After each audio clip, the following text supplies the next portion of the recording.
Hello and welcome to Not So Awesome Review, and today I'm going to be doing a kind of monthly pull list thing. Now, I talked about this idea, I think, 3-4 weeks ago when I did my 500th video.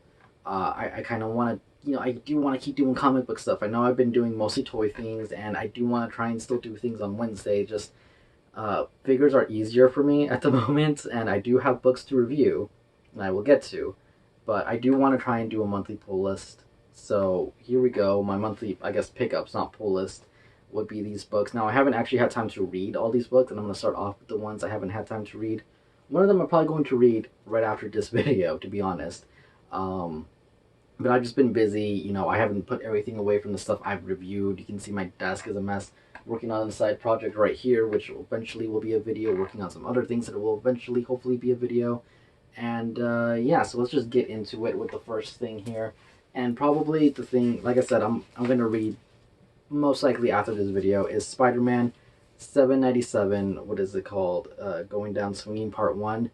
I know that the first issue of this kind of whole ending arc sold out. I don't know about the second one. I don't know about this one.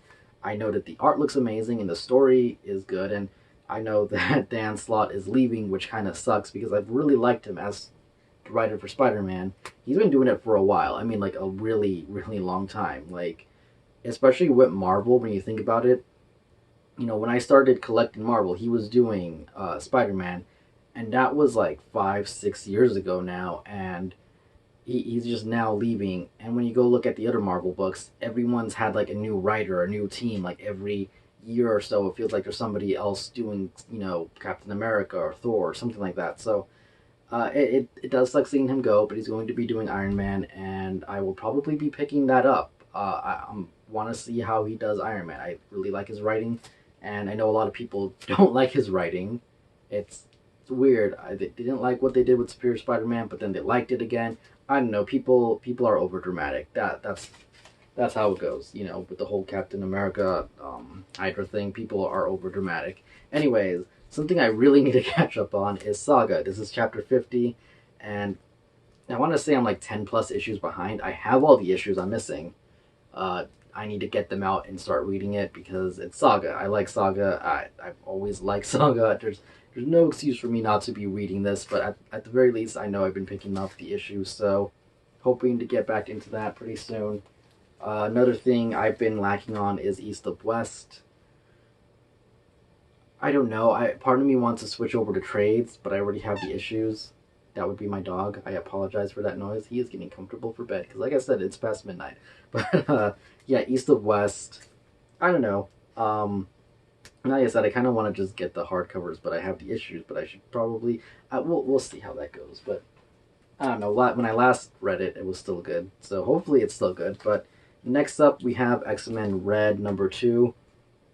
Don't know how this issue is. Don't know how the series is going to be. I just know Jean Grey, and that's all I needed to buy it because if you guys don't know, Jean Grey and Cyclops are pretty much my favorite Marvel hero people. I mean, I really like Phoenix. Jean Grey in general is probably my favorite female in Marvel, next to Miss Marvel / Captain Marvel. But Cyclops is like I really like, but then there's Spider-Man. It's really hard to choose. It is really hard to choose, but definitely they're in my top 5 no matter what. Next up, we got the 2 issues here of X-Men Blue 23 and 24. Again, like I said, behind on these. I do have all the issues except for the first 5, which is why I have not read it. I don't know why I don't have the first 5. I really don't, and my comic book store does not have them, so it's either buy the trade or go online and buy them, which I probably will end up doing at some point. And lastly, from my I have not read pile, is Teenage Mutant Ninja Turtles Batman, or Batman Teenage Mutant Ninja Turtles 2, issue number 5. I don't know how I've been feeling about this. Like, I was excited about it when it came out. I read the first few issues, and my excitement kind of died down, which is why I haven't finished it. I should finish it. I don't know if this is the last one, but no, 5 of 6. So there's one more. So I don't know. I feel like the first one was better. That's just my opinion. I mean, I will finish it. Obviously, I own it. I'm gonna get the last issue, but I don't know. I feel like the first one was definitely better. This one is just not as good. I don't know. On that note, I am missing Batman White Knight. I don't remember what issue they're on, but that's something I never added to my pull list, and I forgot to tell the comic book store owner to add it to my pull list because the Comixology is over, so can't do it there. But Batman White Knight, that I've been really enjoying. So, that it's been good, and I really do need to catch up on that one too. But here we have Dark Knights of Metal #6, the final issue. Am I the only one who thinks this series is weird? Like, honestly, it's just been really weird, and I feel like if you didn't get the tie-ins, you're missing out on the story because I didn't get all of the tie-ins, and I don't know what's going on in this issue. Like, spoiler alert, by the way, Batman and Superman have weird armor now, and Batman's back to being young, and I don't know what's going on. I really don't know. It was a cool ending and all. It looks like they're setting something else up, but I don't know. I just feel like this thing was just off the rail. Like, so many people liked it. There was so much hype about it, and I think a lot of people still like it. I think, but I don't know. It's just it. I, as a huge Batman fan, I'm not saying I didn't like it, but I found it way too out there. Like, way like don't get me wrong. Comic books aren't grounded in reality, especially DC books. But this book just took that out the window and was like, we're doing cartoon, crazy sci-fi things that would never happen. And not only that, it will have tie-ins, and there will be other books that affect it. But the only other books that will affect it will be the tie-ins, and they're all one-shots or two-shot issues. It won't actually reach into the main universe. You can still read Batman and Superman and Justice League, and nothing in here will be happening there, which kind of bugs me because then it kind of feels like, well, where does this take place? I don't know. Um, Weird series. I read it all. It was all right. Maybe when the hardcover comes out, I'll get that. Hopefully, I'll have everything that I need to actually understand the series fully, and we'll see how it is then. But as of now, I can say it was weird. Anyways, next up, Doomsday Clock. This is issue number 4 of 12. Really just a background kind of. Here's all the information you need on the new. I can't even pronounce his name. Roaches. It's not gonna happen. But it's basically just here's his origin story, and here's some of him in Arkham at the moment, and here's an ending that makes you wonder what's going on. And that was pretty much it. It wasn't bad. It was good. Not what I was expecting, but not bad at all. Anyways, Runaways #7.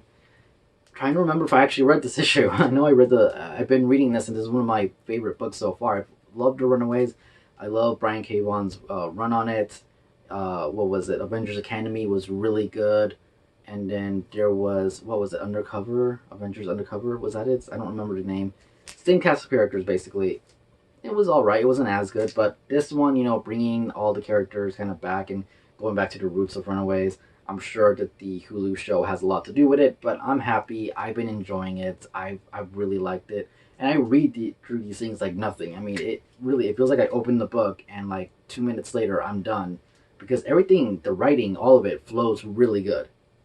Just the writing, the humor, all of it, these characters, it's awesome. That's all I got to say about that. And lastly, Go-Go Power Rangers and Mighty Morphin Power Rangers. Now, Go-Go Power Rangers was a kind of prelude to this, but at the same time, it's not a prelude. I mean, it says Shattered Grid prelude right there, but really, it's just finishing the story arc that was going on in Go-Go Power Rangers with Kimberly's kind of boyfriend, and then we get some bit of a prelude, like a 1 page or 2 pages of Lord Draken at the end, and yeah, it's still a good story. Don't get me wrong, but I don't know. I feel like the prelude part is kind of I wouldn't say it shouldn't be there because obviously it has a little bit of it there, but then when you read Shattered Grid, you realize that whatever happened here hasn't actually happened in the Mighty Morphin Power Rangers Shattered Grid timeline yet. At least it seems like it, because over there, if you read it, you'll know what I mean. But Shattered Grid, I guess this would be part 1, issue 25, and this is like the issue of the month. not just because it's really good, and it was really good. Jason and David Frank did that trailer for it, and apparently it blew up. I didn't know this. I saw the trailer, but I didn't know that so much hype kind of blew up around this book, making it sell out at the distributor level. I mean, my store, and from what I know, a lot of stores were limiting this to one per customer, and that's just crazy because I've been getting these issues like since the very first one. I have all five of the helmet variants from issue one, and I wanted to get all five of the variants of these, and then two things. One, limit one per customer because it's sold out everywhere, and I want to be fair. I get that. Okay, that's cool. Second thing, they polybag these, so you don't even know what cover you're getting. Now, in a way, it's cool because you could get the variant Green Ranger, I believe it was, which was the harder one to get. Was it Green Ranger or was it Lord Draken Ranger? No, it was Green Ranger holding the crystal, which people on eBay are calling the chase cover, and I'm like, it's not a Funko Pop, guys. It's not a chase variant. It's not Funko Pop style chase variant. It's just a variant. They're not even putting variant. They're just putting chase. And I don't know. That personally bugs me. I don't know why. It just does. But my store, I guess, he opened them up and did kind of a raffle to the pull list or something. Either way, I ended up with the Red Ranger helmet, which is perfectly fine by me because this is the main cover I wanted. If I could only get one, it would be this one. Favorite Ranger, just always has been. And like I said, this was a really good. The whole series has been really good. Now, here's the thing. If you're thinking, oh, I should read this, maybe the issue before this and the prelude, so I understand the story here. If you've never read any of the Power Ranger ones, it's kind of a mistake because, man, you probably need to read the last two issues of Power Rangers just to kind of know what's going on with Lord Draken. But then if you really want to know what's going on, you have to go back and get like his first story arc, which leads into the last one. It's just like one story arc back, I guess you could say. I don't know. I feel like if you want to get the full effect of the story, just go buy the hardcover or go buy the trades. It's 25 issues. Go buy and go try and buy the other 25. I don't know. I feel like you have to kind of read up from a certain point onward. I would say maybe it's the third story arc onward from the series to understand completely what's going on. You can still get an idea, but if you haven't read it, then Lord Draken is already there, and you're gonna maybe be confused because maybe you were expecting an origin. No, the origin happened a while ago. So just a heads up on people doing that. Hopefully, guys, if you haven't picked this up, you can find it cheap. I know they are doing a reprint, and it should be out pretty soon, hopefully. Good series, and I'm assuming that the next issue will probably sell out too. Try not to pay crazy prices. Maybe wait for the hype to die down, and hopefully the prices will go down with it, because I've seen some ridiculous like $100 prices on these issues. $40 was like later that day, and then it went back up. It's going around. So hopefully once the hype dies down, you guys will be able to get a copy of that if you're looking for it. Really good, definitely really good. Recommend the whole series. Recommend Go-Go Power Rangers. It's probably the thing that I've been looking forward to the most. I haven't been picking up Batman, surprisingly. I kind of want to start to, but at the same time, I don't want to waste the money if I'm going to be buying the trades later on. But that's besides the point. It's late. I'm tired. Anyways, thank you for watching. Comment down below if you've read any of this stuff, if you guys recommend anything. And yeah, thanks for watching. I'll see you guys later. Goodbye.